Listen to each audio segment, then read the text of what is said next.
大家好，这里是百味厨娘。大米除了吃以外，还有很多其他的妙用。今天就给大家分享几个简单又好用，又不会浪费大米的小妙招。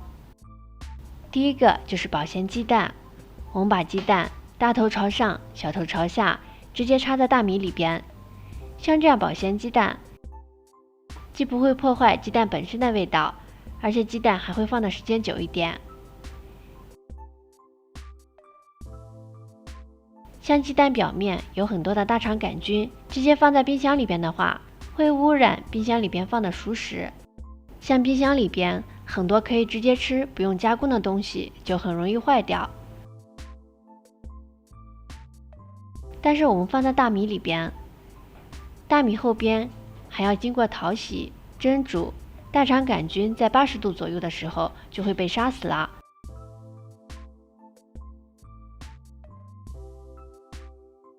所以把鸡蛋放在大米里边，对我们的正常食用没有任何影响。第二个就是储藏工具，像我们厨房里边有很多这种铁质工具，如果沾上水的话，就很容易生锈。所以我们再把这些剪刀、勺子什么的清洗干净以后，晾干表面的水分，然后把它直接插在大米里边。因为大米有很强的吸潮能力，所以放在里边，铁质工具不会生锈，而且因为工具是干净的，所以也不会污染的大米。第三个，催熟水果。像一般我们买回来的水果，如果水果没有熟的话，我们就可以把它放在大米里边，用保鲜膜把它包起来。因为猕猴桃表面有一些小绒毛，直接放在大米里边的话，会污染大米，所以我们找个保鲜膜把它包起来。像这样直接放在大米里边，猕猴桃自身会释放出一些乙烯气体，而大米有保温的作用，从而促使猕猴桃加快成熟的速度。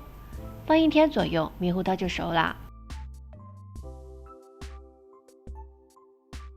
好了，这就是几个大米的小妙招，简单方便又很实用，而且还不会破坏大米，不会影响我们的正常食用。好啦，今天的视频就到这里啦。如果你喜欢的话，就收藏转发试试吧。